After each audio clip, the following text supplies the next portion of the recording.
시간이 되었으므로 예배를 시작하겠습니다.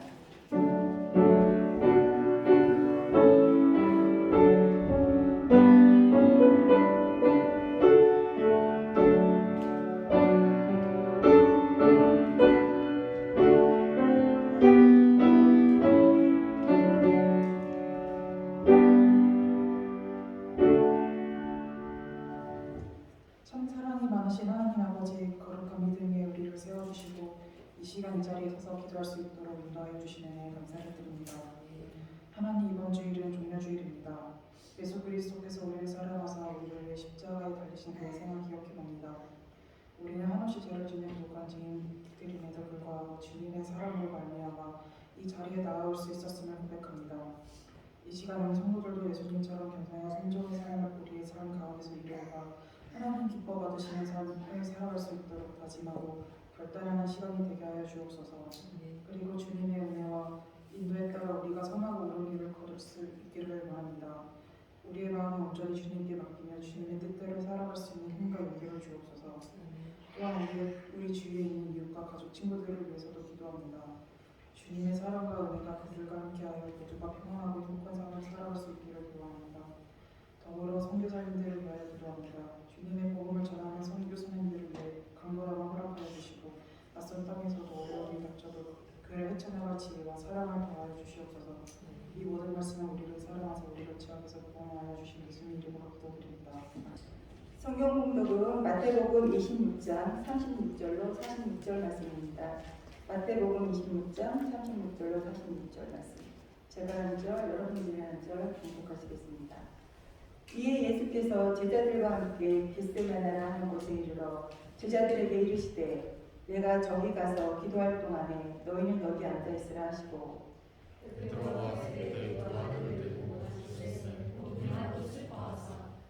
이에 말씀하시되 내 마음이 매우 고민하여 죽게 되었으니 너희는 여기 머물러 나와 함께 깨어 있으라 하시고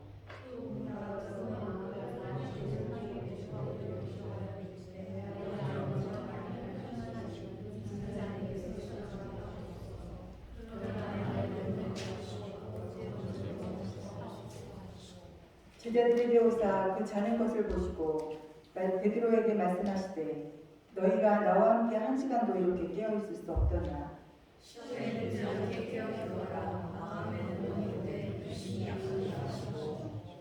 다시 두 번째 나아가 기도하여 이르시되 내 아버지여, 만일 내가 마시지 않고는 이 잔이 내게서 지나갈 수 없거든 아버지의 원대로 되기를 원하나이다 하시고 다시 오셔서 보시즉 그들이 자니 이는 그들의 눈이 피곤하니라. 또 그들을 두시고 나아가 세 번째 같은 말씀으로 기도하신 후 이에 제자들에게 말씀하시되 이제는 자옵시다. 보라, 때가 가까웠으니 이제는 주의 되리라. 마지막 절을 같이 함께 읽겠습니다. 일어나 함께 가자. 보라, 내가 팔을 가는 가까이 오느니라. 아멘. 평안하셨습니까?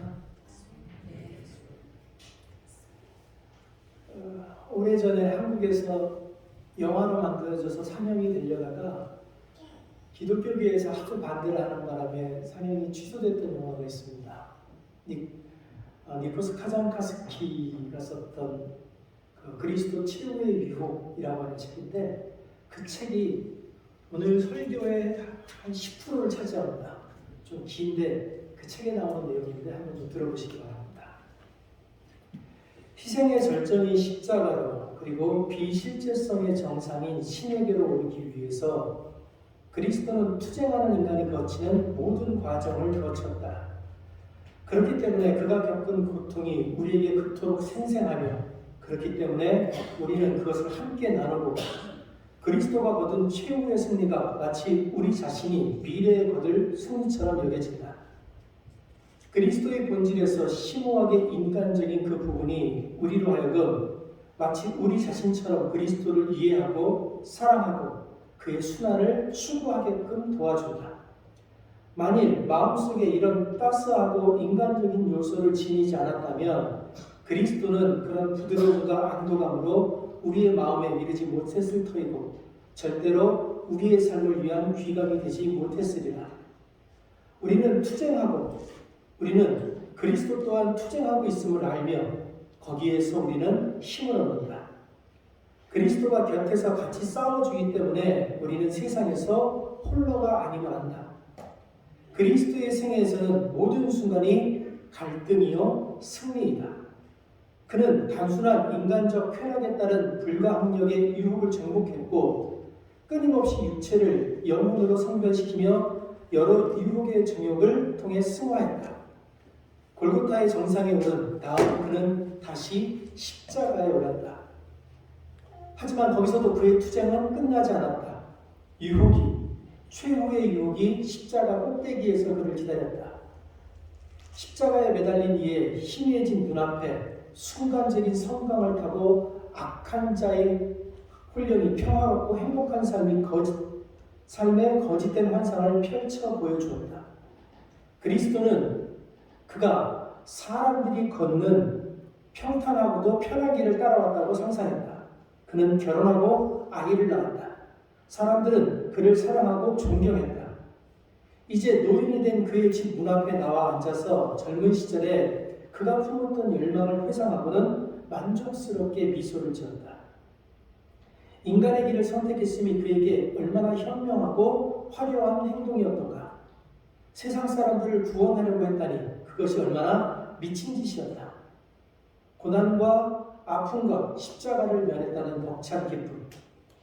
마지막 순간의 성광처럼 짤막한 순간에 찾아와서 구세주를 괴롭히는 최후의 유혹은 이것이었다. 하지만 다음 순간 그리스도는 세차게 머리를 저었고 눈을 떴고 그리고 깨달았다. 아니다. 그는 배반하지 않았으니 신에게 영광을 돌릴지어다. 그는 나고자가 아니었다. 그는 주님이 그에게 맡긴 사명을 완수했다. 그는 결혼하지 않았고 행복한 삶도 살지 않았다. 그는 희생의 정상에 이르렀고 십자가에 못 박혔다.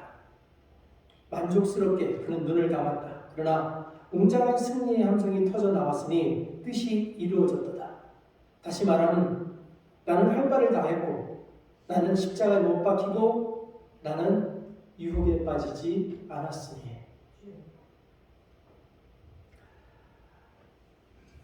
예수 그리스도는 정말로 근심이 없었을까요?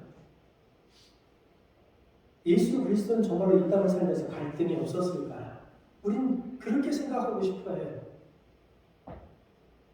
그런데 예수 그리스도도 우리와 똑같이 갈등했고 근심했고 고민했고 방황했습니다.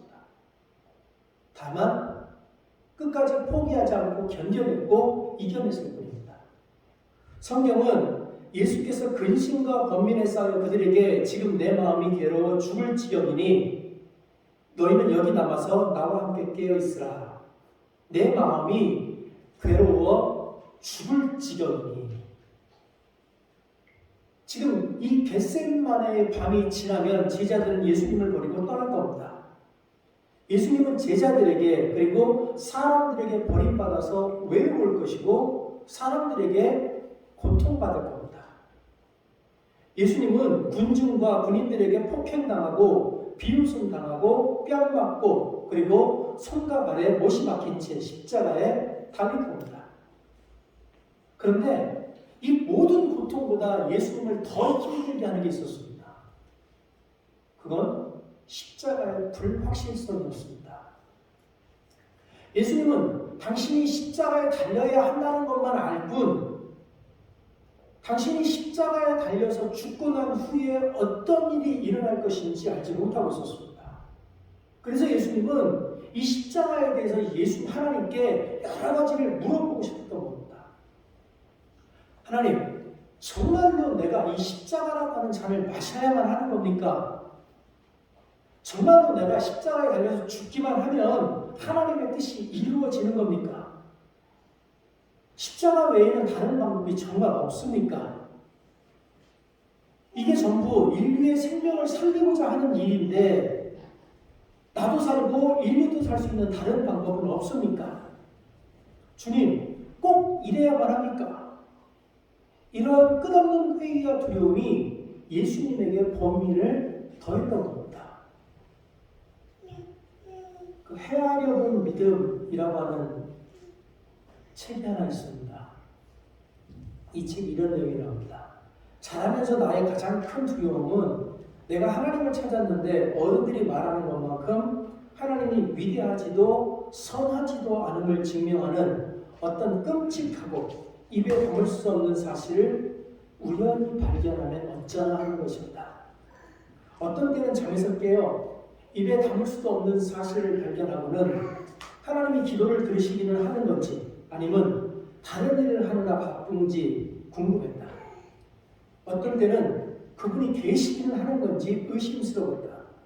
내 작은 잠재의식 주변을 맴도는 실체 없는 모든 불안과 당혹감은 하나의 끈질긴 질문 형태를 띠기 시작했다.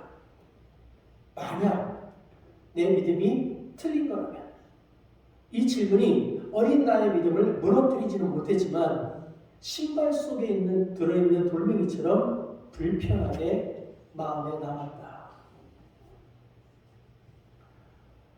제가 한국에 있을 때니까 꽤 오래전이죠. 그보다도 더 오래전이었던 것 같은데 2001년 63세의 한 할머니가 부산에서 유서를 남기고 영안방에서 목숨을 끊었습니다. 근데 그 유서의 내용이 이렇습니다. 기자님, 우리 손자가 집으로 돌아올 수 있도록 이 사건을 꼭 보도해 주세요. 이 유서를 남기고 스스로 목숨을 끊은 겁니다. 이 할머니는 이혼한 딸과 18살 난 손자와 함께 살고 있었는데 그 지난 12월에 이 외손자가 가출을 한 겁니다. 몇 달 동안 이 외손자를 찾으려고 노력을 했는데 도무지 찾을 수가 없었어요. 그래서 마지막으로 선택한 방법이 죽음이었습니다.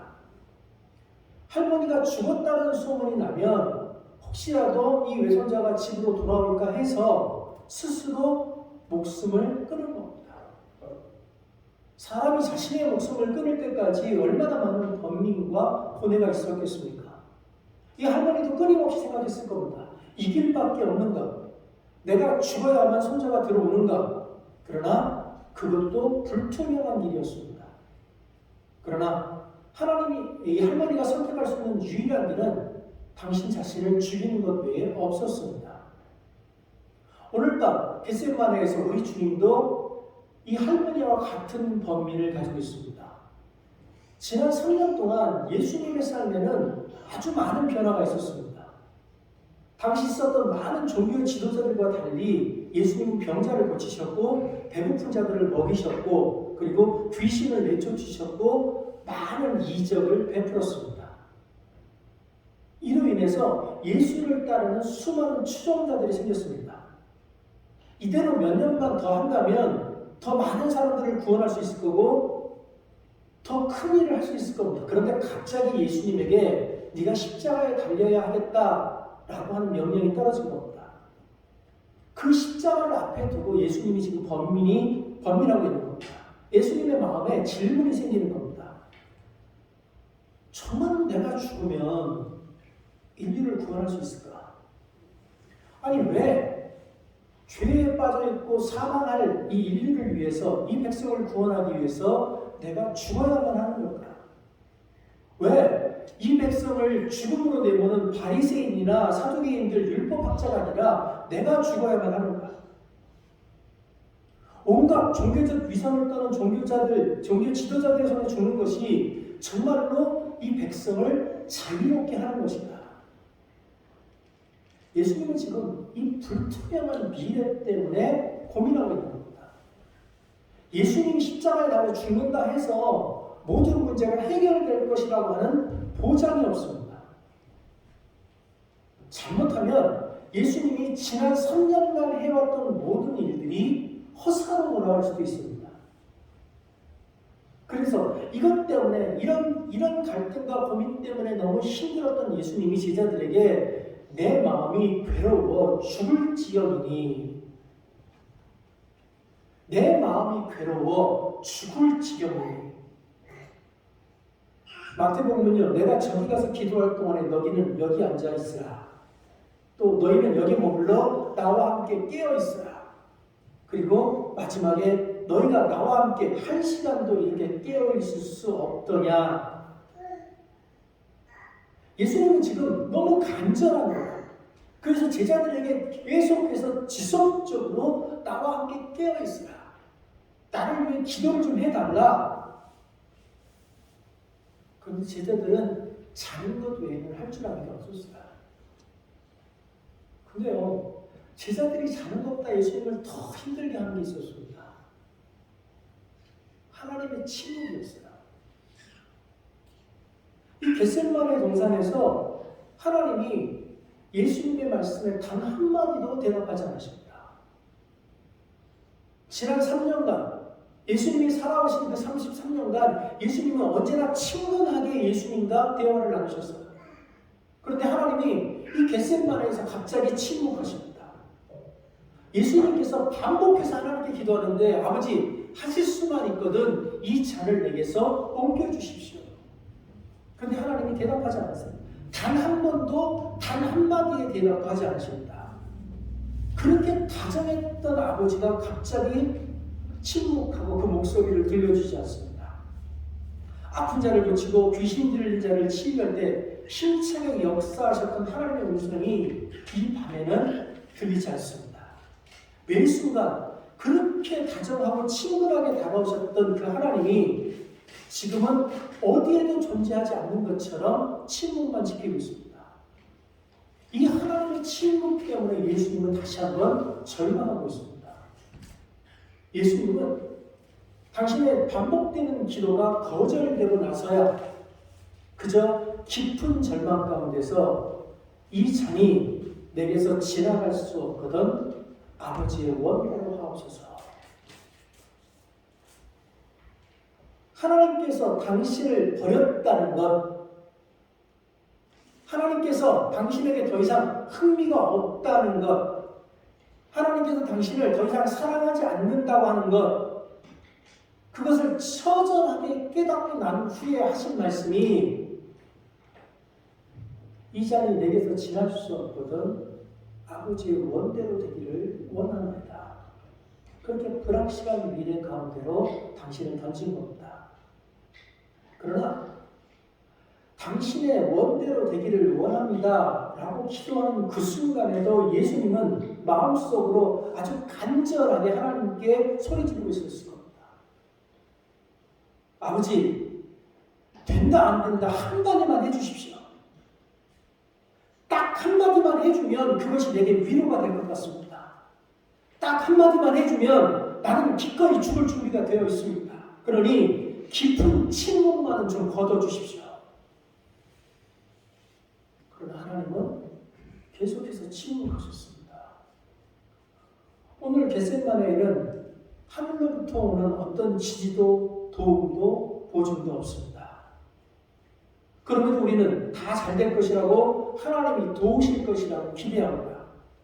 우리는 하나님의 능력을 힘입어 세상의 이름을 날리고 명성과 찬사를 얻기를 바랍니다. 그러나 예수님은 십자가에서 생을 마감할 때 홀로 남겨졌습니다.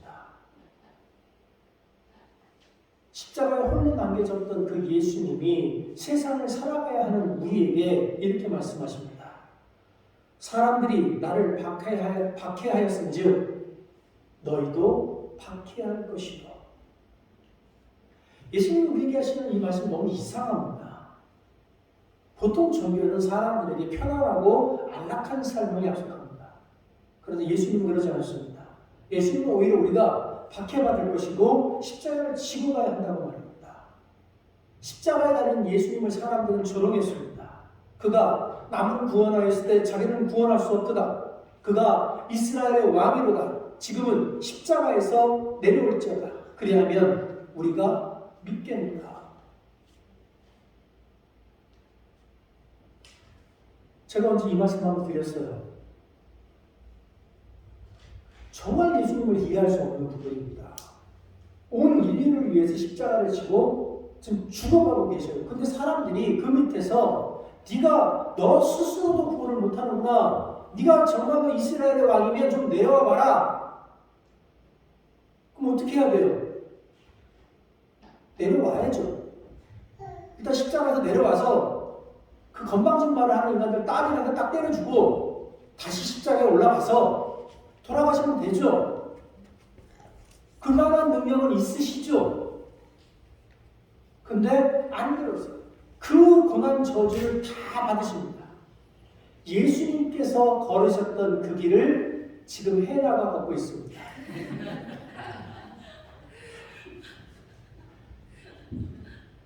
우리도 걸어야 합니다. 우리가 우리에게 주어진 그 사역을 감당하면서 걸어가는 동안 우리는 예수님이 겟세마네에서 겪었던 그 범위를 수시로 경험하게 될 겁니다. 그리고 우리에게 다가오는 그 범위는 견디기 어렵고 고통스러울 겁니다. 왜냐하면 우리가 예수님이 걸으셨던 그 고난에 참여할 때에만 하나님의 나라에도 함께 참여할 수 있기 때문입니다. 저는 이 링컨교회로 많은 사람들이 돌아왔으면 좋겠습니다. 많은 사람들이 모여서 이 교회에서 함께 기도했으면 좋겠습니다. 이 교회에서 이 사회에 큰 영향력을 발휘하는 사람이 나왔으면 좋겠습니다. 우리 교회에서 정말로 힘 있는 사람이 나왔으면 좋겠습니다. 우리 교회에서 정말로 큰 부자가 나왔으면 좋겠습니다. 그리고 그런 분들이 모두 자신의 영향력과 힘과 부를 통해서 많은 사람들에게 복음을 전할 수 있었으면 좋겠습니다. 정말로 여러분들이 그렇게 노력했으면 좋겠어요. 그러나 우리가 하나님을 위해서 그 큰 노력을 하고 있음에도 불구하고 어느 날 우리가 해왔던 그 모든 노력이 아무것도 아닌 것처럼 우리에게 다가올 날이 있을 겁니다. 우리가 복음을 전하기 위해서 의지했던 수단이나 방법이나 사업들이 무너지기 시작하고 사람들이 우리를 떠나가기 시작하면서 그동안 했던 우리의 모든 노력이 숲으로 돌아가는 그런 날이 우리 앞에 다가올 겁니다. 그 순간 우리는 좌절하고 범민하면서 주님, 이것이 정말 주님의 방법입니까? 정말 이런 방식으로 주님의 복음이 증명됩니까? 정말 내가 이렇게 처절하게 실패하고 패배감을 맛봐야만 나의 자존심이 이렇게 짓밟혀야만 주님의 뜻이 이루어집니까? 라고 절규하는 날이 다가올 겁니다. 그리고 우리는 그것이 정말로 주님이 원하시는 것이라면 기꺼이 그렇게 하겠습니다. 그러나 주님, 보장이 필요합니다. 내가 확신하고 이 일을 할 수 있도록 내게 한마디만 하옵소서라고 기도할 겁니다. 그런데 주님, 이것이 내가 계획한 것이라고 한마디만 해주십시오라고 기도할 때 우리는 더 큰 절망에 빠지게 될 겁니다. 하나님 우리 기도에 응답하지 않을 것이기 때문입니다. 그래서 우리는 예수님이 겟세마네에서 겪었던 그 고통, 그 고난을, 그 고뇌를 함께 겪게 될 겁니다. 적어도 그 사람만은 나를 이해하고 도와줄 거야.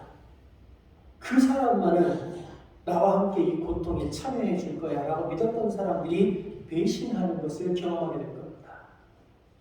그렇게 믿었던 사람들이 나에게 등을 돌릴 때 우리는 절망의 깊은 물속으로 빠지게 됩니다. 그 순간 우리는 겟세마네에서 예수님이 겪었던 고난에 함께 참여하는 겁니다. 우리가 철저히 신뢰했던 그 하나님이 우리로부터 얼굴을 돌리시는 순간이 올 겁니다. 그렇게 다정하고 당황하게 우리에게 달려오셨던 그 하나님이 어디에도 존재하지 않는 것처럼 침묵으로 일관하시는 것을 경험하게 될 겁니다. 그 순간 우리는 어쩔 수 없이 범민하게 될 겁니다.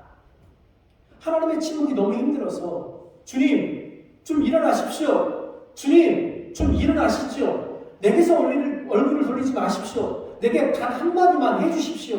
딱 한마디면 됩니다. 라고 부르짖고 하나님께 소리 지르고 금식하며 가슴을 쥐어뜯고 그렇게 여전히 침묵으로 일관하시는 하나님을 만나면서 우리는 또 한 번 좌절하게 될 겁니다. 하나님이 우리에게 침묵할 때 그 침묵으로 인해서 우리는 사망이 캄캄한 어두운 밤을 경험하게 될 겁니다. 그리고 그 어두운 밤 속에서 우리는 주님을 만나게 될 겁니다. 우리 하나님이 침묵할 때 세상은 우리를 비웃고 조롱할 것입니다. 그래서 시편 기자는 이렇게 노래합니다. 사람들이 종일 내게 하는 말이 내 하나님이 어디 있느냐 하오니 내 눈물이 취하여 내 음식이 되었도다. 세상이 우리를 조롱하고 박해할 때 하나님은 침묵하십니다. 하나님은 결코 우리 앞에 있는 고통을 치워주지 않습니다. 만약 우리가 원하는 하나님이 고통을 치워주는 하나님이라면 우리는 결코 십자가의 신비를 이해할 수 없습니다. 우리가 만일 우리의 필요를 채워주는 하나님을 바란다면 우리는 참 하나님을 만날 수 없습니다. 고린도전서는 이렇게 말합니다. 우리는 십자가에 못 박힌 그리스도를 전하니 유대인에게는 꺼리끼는 것이요 이방인에게는 미련한 것이오되 종교를 통해 도움을 구하는 사람, 쉽고 명쾌한 성경을 찾는 사람에게 십자가는 꺼리낌이며 어리석은 것입니다. 종료주일이라 그러죠. 그러나 고난주일이라고 합니다. 고난주간은 조용하고 굳건하게 한 발 한 발 그리스도께로 느리지만 돌이킬 수 없는 길로 고통을 향해서 죽음을 향해 가시는 그리스도를 천천히 따르는 길로 우리를 초대합니다. 십자가의 길은 모든 것이 명확하게 드러나는 길이 아닙니다. 십자가의 길은 예수님의 번민, 예수님의 불확실성의 번민이 가득 차 있는 길입니다. 그래서 예수님은 십자가의 길 끝에서 아버지 왜 나를 버리셨습니까? 라고 소리를 질렀던 겁니다. 기억하시기 바랍니다. 십자가의 길은 우리에게 위로가 되지 않습니다. 십자가의 길은 우리 삶에 도움이 되지도 않습니다. 그러나 이 십자가의 길의 끝은 기쁨과 승리입니다. 왜냐하면 예수님이 이미 승리하셨기 때문입니다. 우리가 그 고통스럽고 고난스러운 그 길을 포기하지 않고 끝까지 걸어가기만 한다면 우리에게는 이미 승리가 보장되어 있습니다. 그래서 그 고통스럽고 고난스러운 길을 걸어야만 하는 우리에게 예수님이 말씀하십니다. 수고하고 무거운 짐진 자들아 다 내게로 오라. 내가 너희를 쉬게 하리라. 나는 마음이 온유하고 겸손하니 나의 멍에를 메고 내게 배우라. 그리하면 너희 마음이 쉼을 얻으리니 이는 내 멍에는 쉽고 내 짐은 가벼움이니라. 기도하겠습니다.